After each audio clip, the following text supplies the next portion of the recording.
to the Bullington Capital Report, hosted by Bill Bullington. For the next hour, you'll receive information on current market conditions and trends that could affect your financial future. If you have a question, you can participate in today's program by calling 216-901-0945. That's 216-901-0WHK. You can also reach Bill by going to his website, bullingtoncapital.com. And now, here's Bill Bullington. Well, thanks for that. Actually, I can't think that guy's not live in the studio. Oh, hey, if you have a call, question, comment, 216-901-0945, 216-901-0945. Been an interesting couple of days in the stock market, hasn't it? Actually, it's encouraging to me. The stocks that have been dropping are the stocks that should be dropping because they're slightly overvalued. Not tremendously, but enough so to start giving cause for concern. So I'm actually kind of positive on this. I think it's a very, I don't want to say overdue, but it's a good thing. Let's get things reset and go back, hopefully that on the companies that haven't participated will start to participate. I can't even talk this morning. They'll start to participate. And I have to, I got to mention, I got to bring this up on my website. We've got a workshop coming up, Basic Portfolio Management Skills. And over the past few years, the same thing's been happening. It's unbelievable. I know out there, I'm probably only reaching a few thousand people at the most. All right, at most. But you would think that over time, people would actually learn and kind of get this, but they don't. And I'm going to tell you, they're repeating the same mistakes that they always do.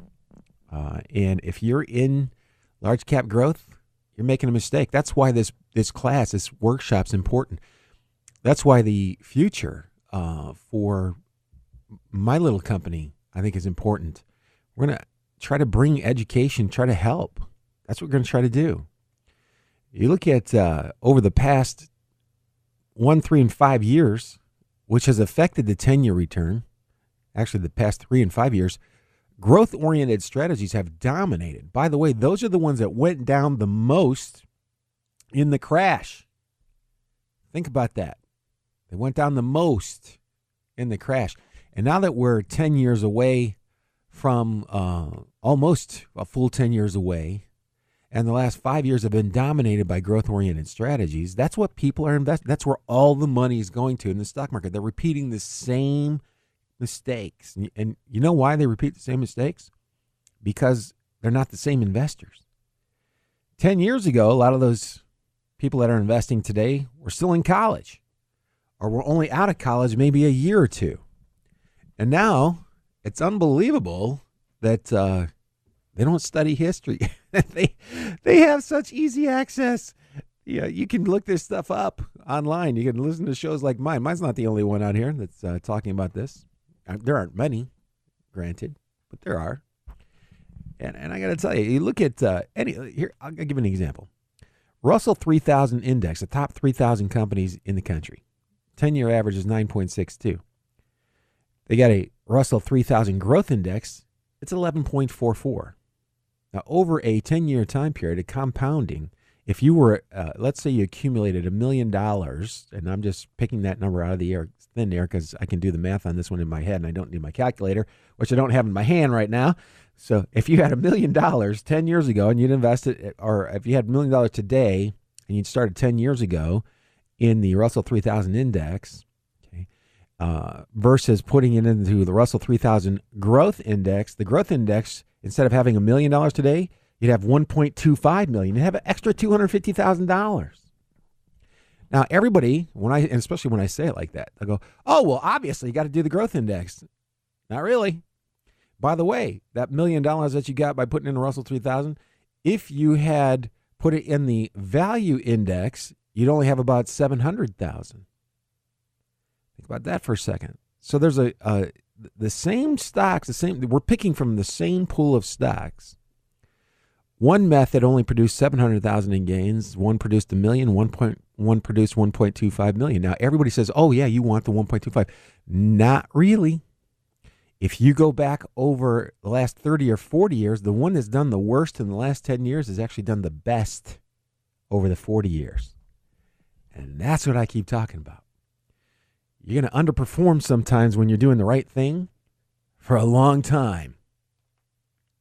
By the way, the better way of doing that is to hold a little of all three. And then you are going to get the average. You hold a little bit of all three, you'll get the average of those numbers, and it'd actually be right around $1 million. So I think I got a phone call here. The number here to call is 216-901-0945, 216-901-0945. If you'd like to call, and I'm going to go right to Joe. Joe, do you have a call or a question? I mean, a question. Yeah, I am one of the couple thousand that listen to you every week. Okay. And I really enjoy your show. You are such a great asset to here in Northeast Ohio. Thank you for being for us. Oh, thanks. I appreciate that. My wife and I have a number of mutual funds in our IRAs. Mm-hmm. And you're talking about this Russell, 3,000 or right. the S&P or whatever this is with the percentages, how they've improved over the years. Or what their returns have been for 1, 3, 5, and 10. I just did that for all of our mutual funds for 1, 3, 5, 10.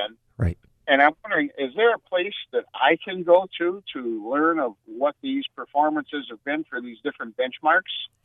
Yeah. Actually, the Russell got more complete indexes than just about anybody. They're more complete than the S&P. S&P has indexes too. Russell's actually older than Standard & Poor's is. They've been doing it longer. And if you just go and Google Russell Index Performance, it'll take you to Russell's website, and you can put in any time period you want. They have, I don't even know how many. There are a few hundred different types of indexes that they've created there. And, wow, that's great. Yeah. So that's really cool. And it's an eye opener, man. I'm telling you, it is an eye opener. When you look at it. Yeah. So it's pretty interesting. It's one of the reasons this year, we just got into our office. This is funny. I ordered computers that were supposed to be delivered in September. We just got them in this week. Oh my. And that was by the way, that was from Hewlett Packard. So Hewlett Packard is so swamped. Actually, they can't get components because so many people are creating so many orders for these cryptocurrencies like Bitcoin. Yeah. That they can't get components to deliver their computers. And that's HP. HP is huge.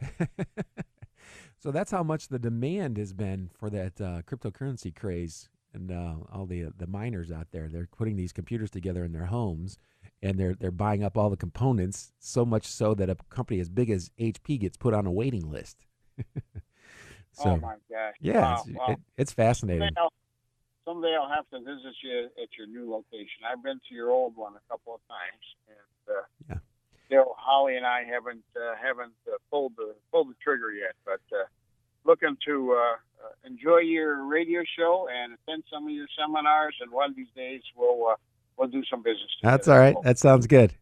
Well, hey, have a good weekend. You too, sir. Enjoy the sunshine today. Thanks. You too. All right. Bye. And Marty, you're on the Bullington Capital Report. Marty, are you Hello. there? Hello. How are you? This is Marty. Yep. Do you have a? Yes, I'm doing fine. I have a question. Sure. I'm sorry. I apologize. I missed your show because last week it was the High Holy Day of the Irish, and I was entertaining my children and grandchildren at breakfast. Okay. but something I can't miss. I know Discount Drug Mart is a local Ohio-owned chain, and I thought I caught something about them going public. Do you know anything about that? I haven't heard anything about it. I can definitely Google it during the commercial break and see if I can find anything about it. But I haven't heard about it. So But I had stepped out of the room, and I thought I heard something on the radio. It may have been on a Bloomberg report. But so I'm at their website. It's just stores I shop at on a regular basis. Yeah. I've got it. You know what? I'm glad you talked about that too, because the next workshop I'm doing, I just finished and sent to the editor or I'm sending to an editor for proofreading, an article to help people figure out what a stock should normally sell for. Because you can buy a great company, but if you pay too much for it, if you pay more than it's worth, you can have really bad returns for an extremely long time period. It doesn't mean the company's not good. It just means that it was good, but a lot of people liked it so much that they were overpaying for it. I'll give you an example. Microsoft, one of the most profitable, one of the most successful businesses ever in the history of the country, in the world for that matter. Share price got up to $52 in 1999. It did not see $52 again until 2015. Think about that for a second. Wow. So it goes from $52, and in 2009, the stock traded as low as $14. So you go from 50. So if you had $500,000, if you had $520,000 in it, you watch it go all the way down to $140,000, and that was 10 years later that it was down to that level. Now that would not be a comfortable position to be in. No. Well, now it's at 87, so it would be 870,000, but it's also almost 20 years later. So that's when, and by the way, Microsoft is set all kinds of records for growth, profits, profit margins. But if you overpaid, which they clearly were in the late 90s, they were overpaying for almost everything technology. If you overpay for something, it's like buying a house in a neighborhood where it looks like all the other houses, like they like to build those neighborhoods today. They started that a long time ago, by the way. But anyway, if you went into a neighborhood where all the houses were selling for $120 a square foot, 140, whatever, and you paid $500 a square foot, you better live a long time to get your money, to be able to get your money back if you sell it. Does that make sense? Well, like a friend, that makes perfect sense. A friend much wiser than I once said, evolution works, but it takes time. Yep. Yeah, and if you overpay for a stock, get ready. It'll take you a long time. And that's what we're going to be talking about. And when people are looking at their funds, that's a really good thing to do, is to pull up the top holdings in your fund, figure out what those stocks should be selling for that make up the majority of the fund. They'll tell you. They'll show you that you can see the top 10 fund stocks. Normally, it's about a third of the fund or more. And if you see that they're holding companies that are selling for prices higher than they should be by a lot, then maybe you want to avoid that fund. And if you're holding a fund like that and you find out that they're holding stocks like that, maybe it's time to cut back, take some of the money off the table and look to place that in other places. So that's what we're going to be talking about at the upcoming workshop. And the Drug Mart would fall into those categories. There are lots of other, you've got Walgreens out there, you've got CVS, lots of comparisons that you could make to Drug Mart to figure out what you should be paying for it. And if the price comes down to that level, then yeah, that would make probably a pretty good long-term investment. But if you overpaid for it, then you better hang on, because and it could be a long time before you ever see a decent profit in something like that. So long roller coaster ride. Yep. Yeah. You have to know when to get off sometime, though. Well, there are a couple ways. If it reaches a fair market value, you'll know. And it's really not that hard to do anymore with all the information that's available on the internet. It used to have to, I had to learn how to estimate earnings for myself. That was nuts. Yeah, it's very difficult to do, by the way. Today they publish earnings estimates all over the place on the internet. I just have a service that I get it for free. Or not for free, I pay for it. But the calculations don't really take that long when you know what you're looking for. And it'll just make you a much better investor, and probably show you that, there's a lot of work involved. And there are no guarantees. I've been going to Drug Mart since since I got my driver's license. They had this Drug Mart in North Royalton, and it looked like a garage sale in there. That was a really old one of the first Drug Marts, and I used to love to go to that store. The old Silverman stores. Yeah, yep. Exactly. So anyway, did you have anything else for us? No, that pretty much answers my question. All right. Thank you so much. I appreciate it. I love your show. Oh, thanks. Thanks for calling. Have a good weekend. Sure. And you can call us 216-901-0945 if you would like to. And at seminar, and the article, by the way, I know I promised this 2 weeks ago, and I have been killing myself. I've worked on this at least an hour and a half a day. An hour and a half a day is a lot when you see everything else I have to do in a day. I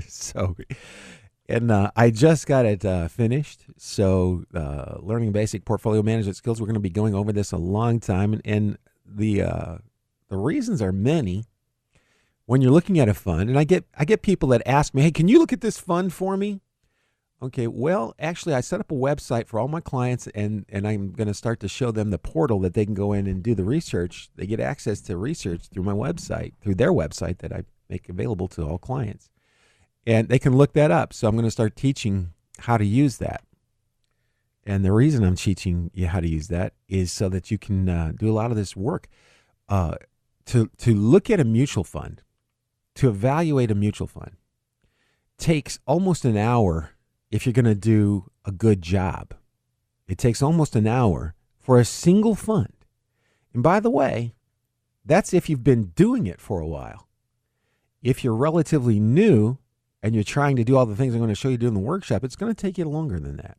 It will. The longer you do it, the less length of time you'll have to spend. Now, if it's a fund that I know really well, or if it's a fund that is run based off of an index, that makes it a lot easier because I've been doing this a long time and those I've just memorized. But when somebody comes up with a fund that I've never seen before, which happens all the time, incidentally, because there are thousands of funds out there, and they want to know can I give them an opinion? It takes about an hour and that's because I'm experienced. If you were new, and I know why they're asking me, because they're new and they're looking at it and they're not sure what they're looking at to begin with. So we'll talk a little bit more about how you can look further into a fund and make some evaluations right after we come back from these commercial messages. It's Bill Bullington right here on 1420 The Answer. Stay tuned.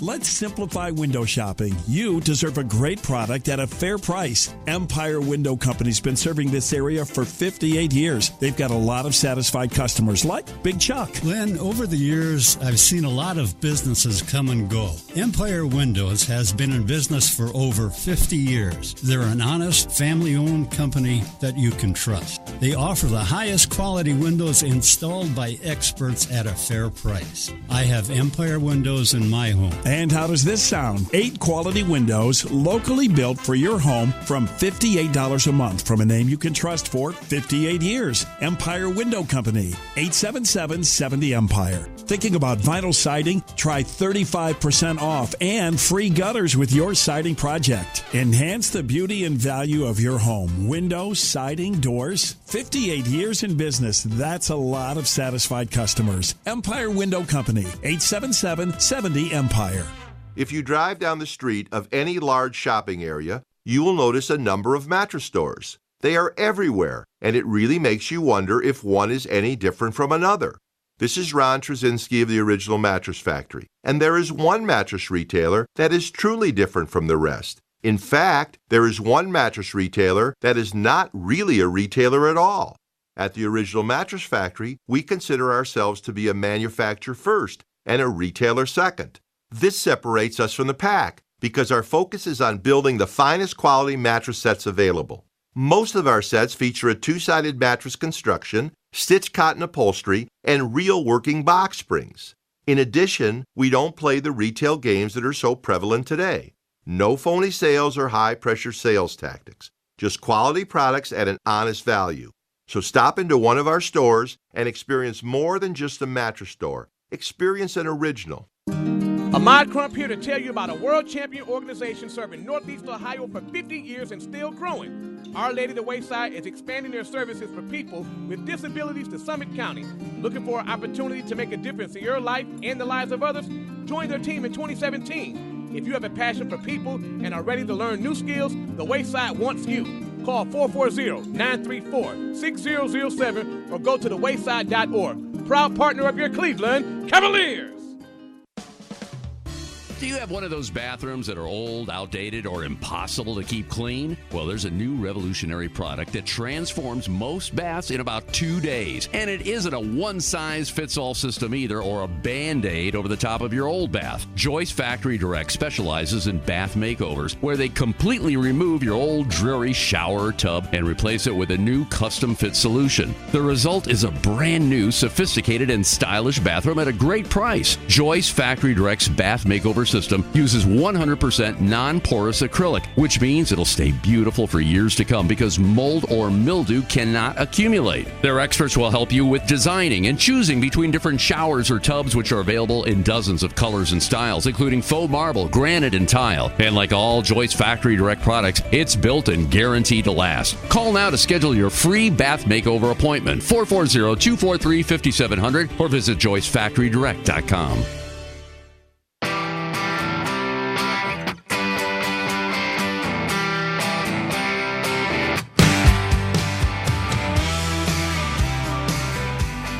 And we're back.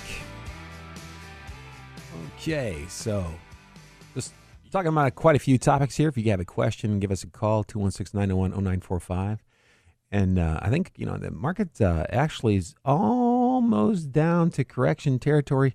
Again, if you look at the recent peak, it was right in late January, the S&P 500.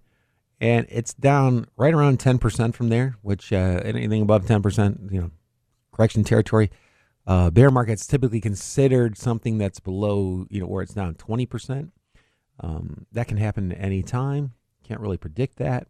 Nobody's predicted any of this, by the way. And but I think it's a good thing, actually. A lot of stocks have not participated in the rally. And it's been the S&P 500, even the Russell 1000, have been dominated by a handful of really large growth companies. And that's been going on now for about 5 years.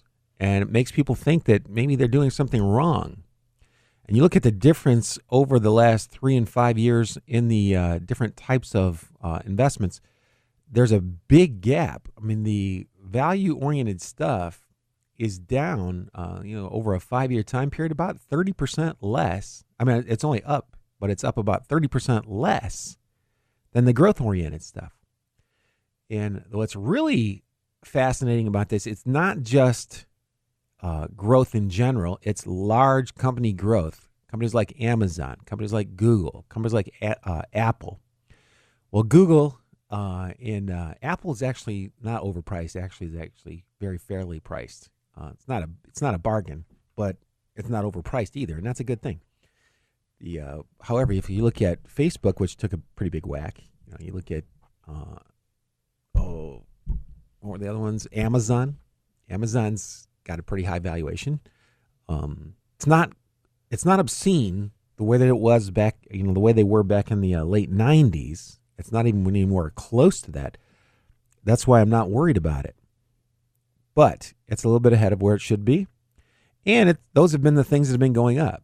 So people have been pulling money out of the underperforming categories and putting money into those. And, that's why this is so painful for them, because they're feeling that.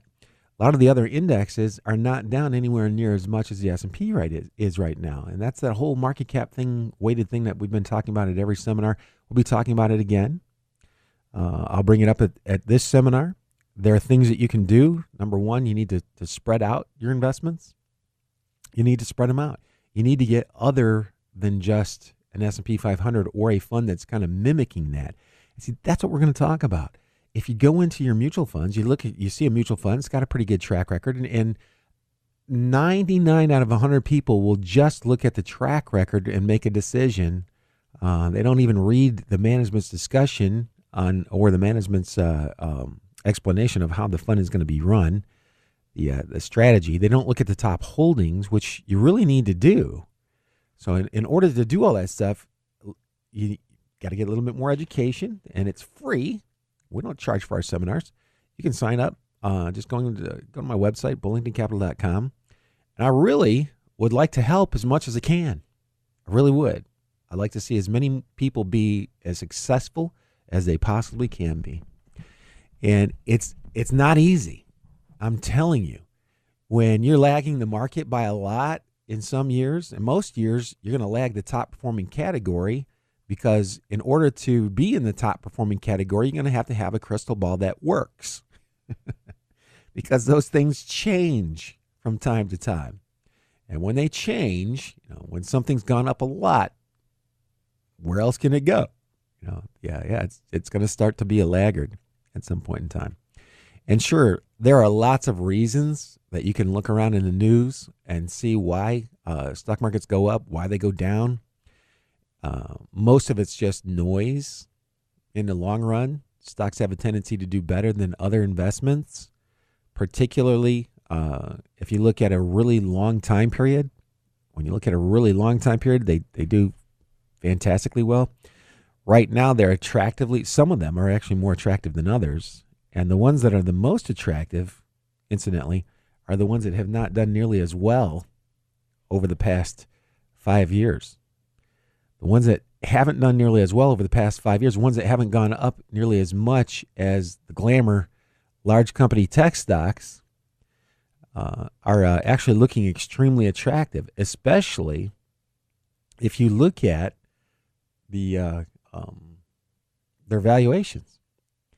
Russell's got a value defensive index. Okay, it's a value, and it's trying to be defensive. They're trying to pay attention to the value of the companies. Plus, they're looking at balance sheets. What kind of financial state are these guys in? Because there's two ways of doing value. You could just say, well, I just want the stocks that are selling for the lowest price to sales, for example. Well, if you're looking at price to sales and that's what you're doing over long time periods, yeah, that'll work. There have been all kinds of there are funds out there that run that way. There are academic studies that verify why those funds were created to begin with. And that works. It actually, in some cases, will be the best performing categories for a year or two. But if you like to say, well, I'm not comfortable buying something just because it's selling below its breakup value when the company is losing money, all right, that's why they created the value defensive index. That's what they're talking about in defensive. That's what that means. So that fund over the past year is only up 5%. Over the past 3 years, it's only up 7%, 7.4% a year. You compare that to the growth defensive, not just the growth, but growth defensive, and it's up 10.9. It's up 50%. When you go from 7.5 to 11, that's a 50% increase. Okay, so over a 3-year time period, one of them is going to have returned 50% more than the other one. So does that mean you throw everything out of the value defensive? Oh, it doesn't work? No, actually, that's not how it works. You've got to know that that's going to happen. And having a little bit of both of them in your portfolio, by the way, you get a blend. And you don't have to guess. You're doing it by design, not by guessing. You're doing it by design, not by relying on luck. And that's a great thing. That can be that's the A+ game. You want a little bit of growth. You want a little bit of value. And then you want to rebalance that portfolio so that one of them's done really, really well. Eventually, the pendulum is going to turn, and you will have been adding to that one, the one that's going to outperform. You will be adding to it when it's been underperforming, which really helps in the long run. I mean, it really does. And you look at it, if you look at it from that perspective, I should say, it'll help you relax. Help you relax in your investing. And that's the thing that knowing about financial markets really does. It helps you relax It's not that you're going to avoid volatility or fluctuation. You're gonna have that, but it's not going to upset you because you planned on having it. Not only that, but you have a plan as to what you're going to do when that volatility shows its head. And right now, 10% correction is really nothing. And I know it bothers an awful lot of people, but it's really not a big deal. 10% corrections are pretty common. 15% corrections are common. 20% corrections are not as common, but they're still relatively common. It's the 40 or 50% correction that's not very common that really is hard to deal with. You can do it if you're planning on it, though. If you're planning that, hey, one day, if stocks are down 50%, how much am I going to be down? We're going to take a look at that at the seminars, too. That's called risk control, by the way. Stock market's down 50%. How much am I going to be down? Well, it depends on how much you have in stocks and how they're invested. And I got to go right to the phones. I'm talking to Richard here. Hey, Richard, I think, I think we're past the commercial break. How you doing? Oh, good. Yes. Yes, I've called before. I'm the one who likes 100% stocks all the time, But what I'm trying to do, as opposed to Russell 2000, let's say, or 3000, where you have an index.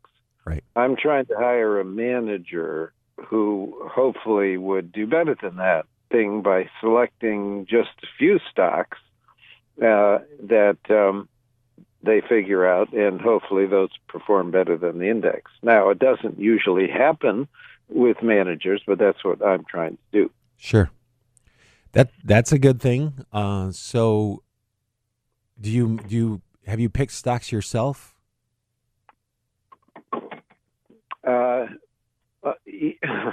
Yes, but mine don't work out usually.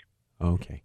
That's one of the reasons we do the seminars too. It's not a secret. Like a lot of the managers in the long run, when you talk to them, they're pretty much kind of common sense stuff. They never really spend a lot of time. Like Peter Lynch wrote those 2 books when he first stopped managing the Magellan Fund. He didn't spend a lot of time explaining the financial statements. He spent a lot of time talking about the volatility, how difficult it was to invest in stocks unless you were prepared, all the kinds of things that I typically try to reinforce. So I'm supplying the math to that. And yes. And I'm telling you, there are things that you can do, but in order to outperform the market, by the way, Peter Lynch, when he stopped managing the Magellan Fund, you know that his fund was never the number one fund in any of the years that he had managed it? Never. Right, but over the long term, it did fantastic. Over the long term, he was number one. Yeah, right. And and so that's the kind of thing that people, a lot of people don't really stop to think about because nobody tells you about it. They don't teach that in college. I forgot how many credit hours in finance, and we never talked about it. So maybe they do today. Hopefully they do. But when you don't know that kind of stuff, it gets upsetting, and that's the tough part. I'll give you a little formula that you can use that's got a better long-term track record that's actually more tax efficient than the S&P 500 here. And here it is. And everybody can, all you guys out there that I know, a lot of my competitors listen to my show, this is a freebie for you. So you take the enterprise value, that's the value of the stock plus any debt that they have. And then you take out, you subtract out the cash, and there's one other little adjustment. But anyway, it's an idea of what somebody would have to pay if they were to buy the entire company. Okay, that's what enterprise value really means. If I bought the entire company, how much would it cost me? And then you want to divide that by the operating income, which is before they pay interest or taxes on their money. So that basically it's kind of a semi-proxy for cash that the company's generating. Is that EBITDA? They call it EBITDA? It's EBIT, earnings before interest and taxes. Yeah. So you divide enterprise value by EBIT. Now you can just take the S&P 500, the S&P large cap and mid cap, or large cap, mid cap, and small cap. I tested that across all of those categories. And if you take the top 50 just once a year, Okay, so you're going to have extreme tax efficiency on this, because everything that you buy is going to qualify for long-term capital gains tax treatment, and the dividends that these stocks pay are normally qualified dividends, so they're only taxed at long-term capital gains rates for a good majority of them.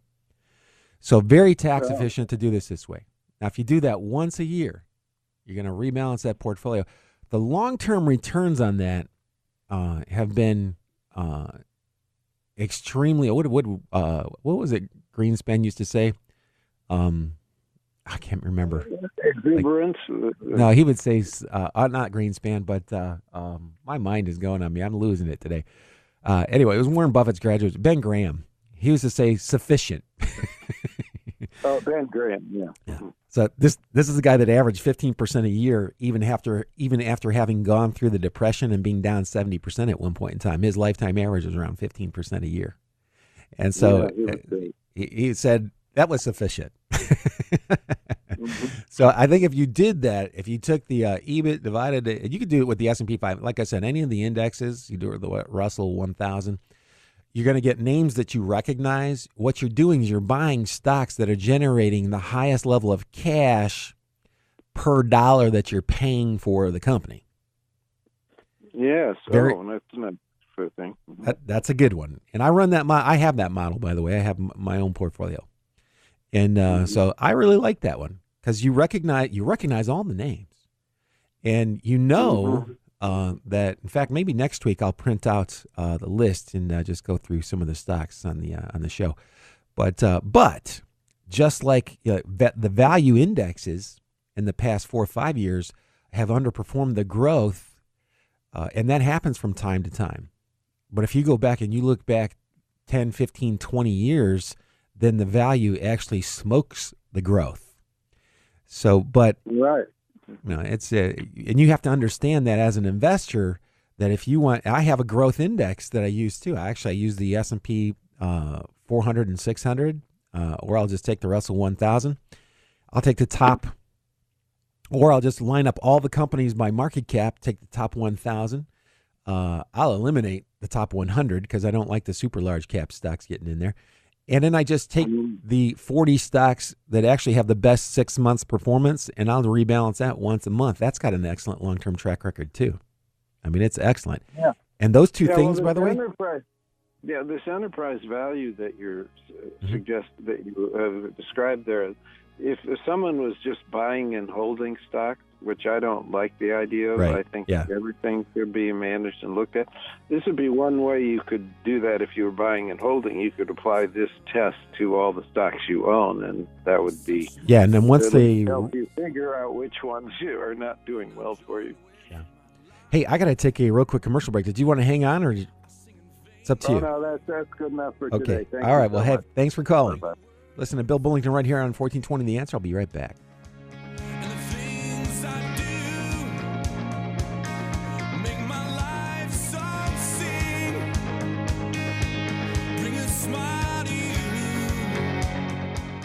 Do you ever find yourself saying, I need a vacation?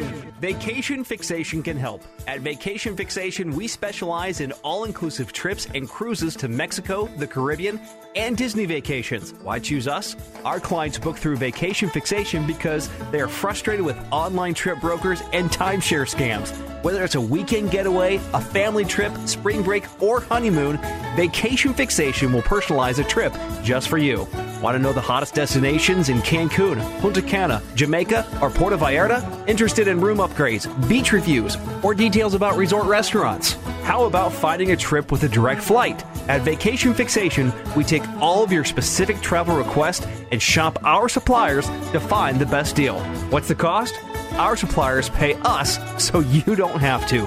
Call 330-573-8147 for more details. Or you can visit our website at vacationfixation.com or check out the deal of the day on Facebook. Vacation Fixation. Bob Vila here with my home improvement tip of the day. How much snow on the roof is too much? That depends a lot on the way your roof was constructed. Steep and smooth roofs tend to shed snow easily, while roofs that are only slightly pitched or flat tend to collect big drifts. Another important factor is the weight of the snow. Removing a heavy snow load can be tricky. If you have a multi-story house, you'd best not be climbing up and down icy cold ladders to dizzying heights. Better to leave that to licensed, insured pros who have the right equipment to get the job done right. On the other hand, if you have a single-story home, you can use a long telescoping snow rake to pull snow off the roof. One caution, though, rakes that come into contact with shingles can do a lot of damage, so look for sturdy models with small rollers that keep the edge of the rake away from the shingles. Finally, before you start pulling snow off the roof, put some thought into where the snow is going to land. You don't want to damage your plants. Get more info at bobvila.com and right here at home with me, Bob Vila. Temperatures are starting to drop, and you know what that means. Old man winter is coming soon. It's time to take a look at those windows, doors, and other problem areas of your home before it's too late. Now is the time to call Joyce Factory Direct, Cleveland's family-owned window manufacturer and remodeler, to have one of their experts meet you for advice and on-the-spot pricing. Proudly made right here in Cleveland, Joyce Windows features state-of-the-art technology like Thermocore composite reinforcements and their exclusive Smart Shield high-performance glass, which means you'll be getting the most energy-efficient windows for your home directly from the factory. Customers love how much warmer their house is and how easy the windows operate and clean. Every window is made specifically for your home and installed by factory experts. Let Joyce Factory Direct improve your home now before it's damp and cold. Call to schedule a free appointment, 440-243-5700, or visit joycefactorydirect.com. Looking for a great way to save on taxes? Look no more. Just call Our Lady of the Wayside at 1-800-368-6262 and ask about their car donation program. It's simple and it works for everyone involved. You donate your ride, you write off the selling price, and the money goes to help the physically and mentally challenged citizens served by Our Lady of the Wayside. The number to call, 1-800-368-6262. Well, you want more, so get more. Donate your ride to Our Lady of the Wayside.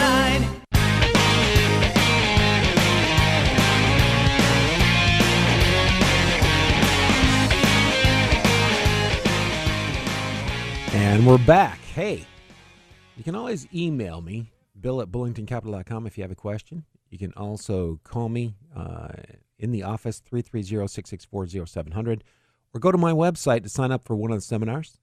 And I did have somebody that emailed, said, hey, you're going to talk about the evaluation on Microsoft, and could you do that? So, yep, I'm going to do that right now. I pulled that up on service I use called Y-Charts.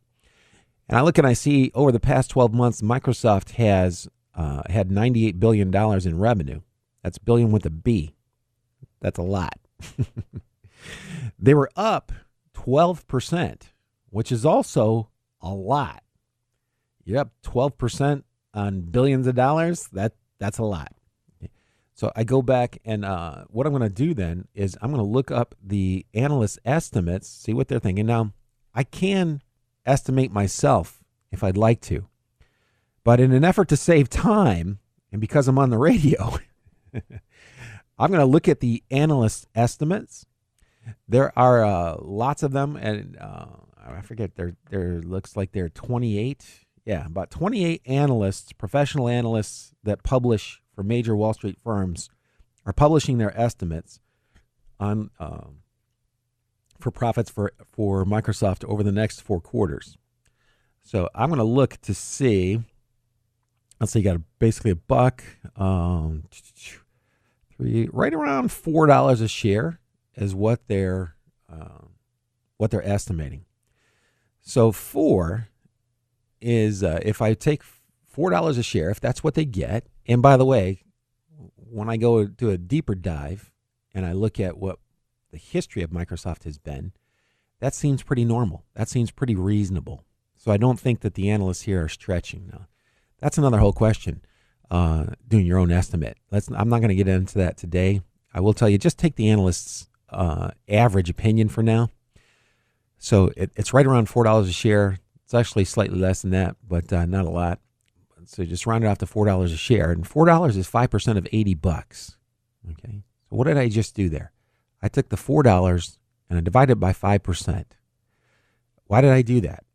Well, see, the 100-year average, or the super long-term average of a 10-year Treasury bond, is right around 5%.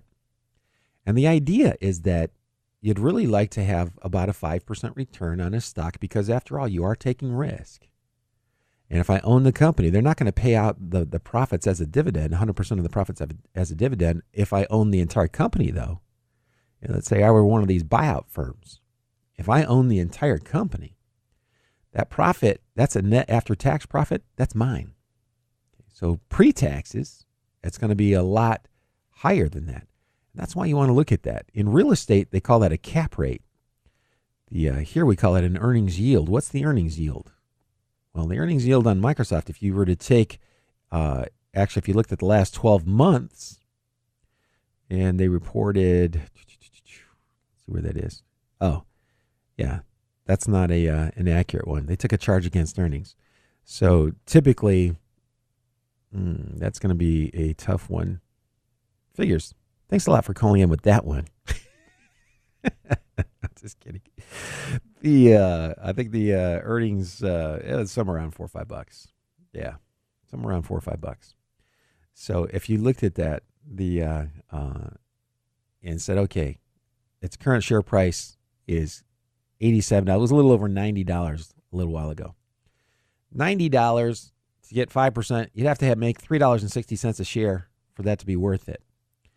And ordinarily, it would be relatively close to that, given the level of sales they have and the profit margins, the average profit margins. The trailing 12 months, I can tell you right now, looking at the number, it's $1.47. That's not accurate.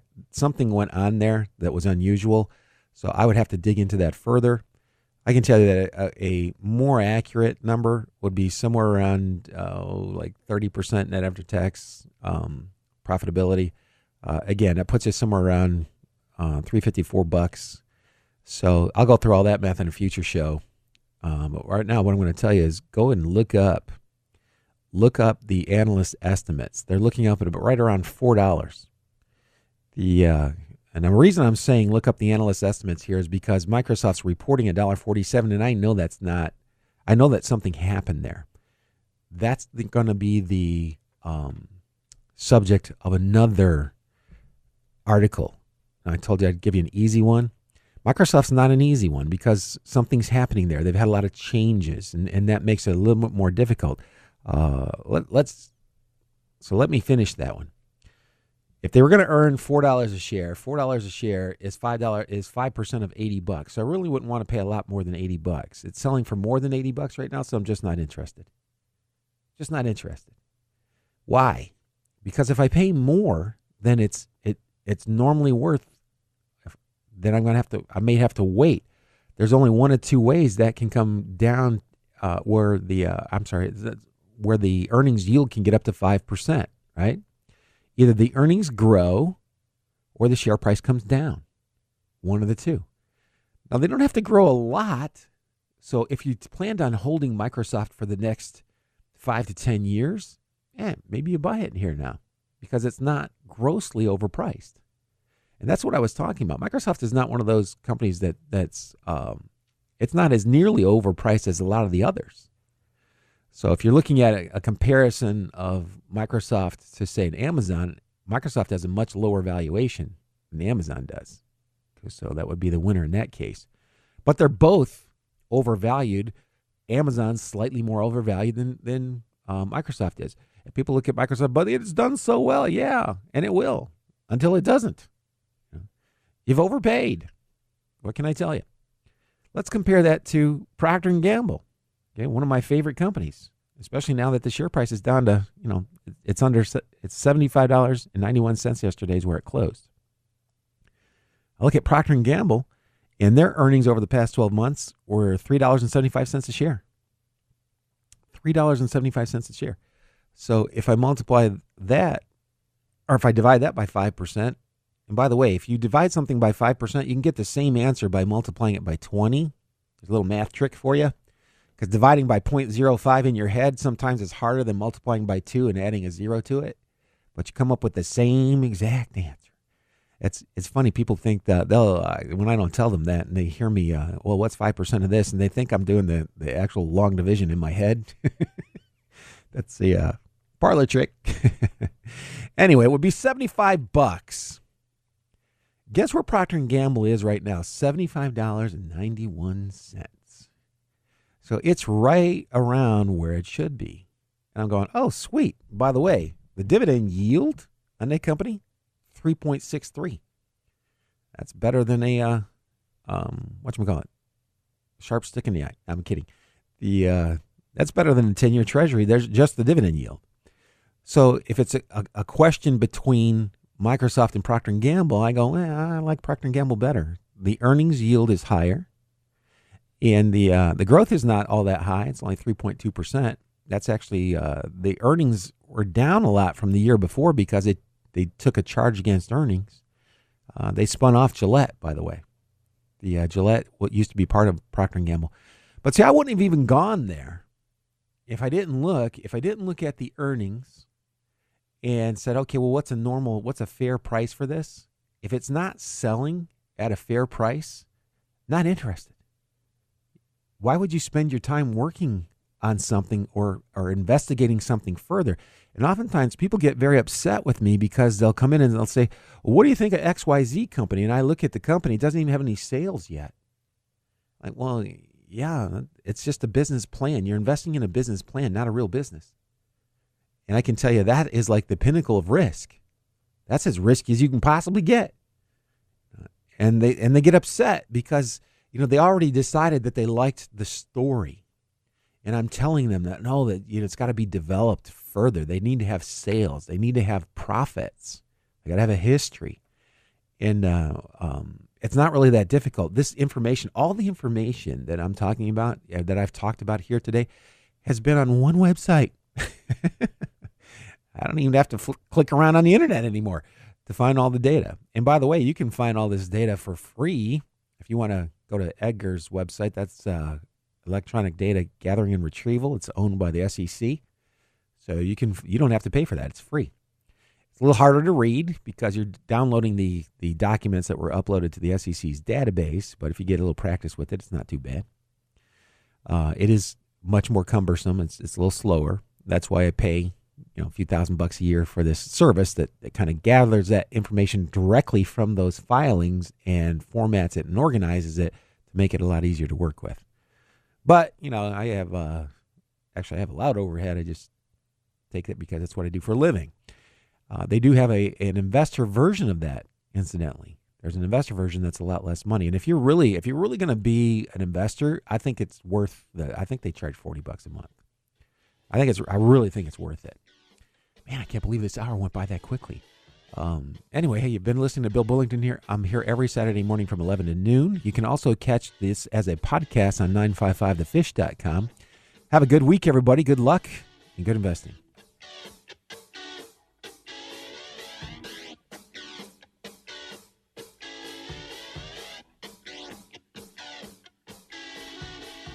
You just caught another edition of the Bullington Capital Report, broadcasting every Saturday at 11 a.m. on AM 1420, The Answer. If you have a question and you'd like to speak to Bill personally, you can call him at 330-664-0700. That's 330-664-0700. Or online at bullingtoncapital.com. That's bullingtoncapital.com. Past performance may not be indicative of future results. Therefore, no current or prospective client should assume that the future performance of any specific investment strategy, including the investments and or investment strategies recommended and or purchased by advisor, or product made reference to directly or indirectly will be profitable. Different types of investment involve varying degrees of risk, and there can be no assurance that any specific investment will either be suitable or profitable for a client's investment portfolio. No client or prospective client should assume that any information presented serves as the receipt of or substitute for personalized investment advice from the advisor or any other investment professional. The preceding program has been paid for by Bullington Capital Management, LLC.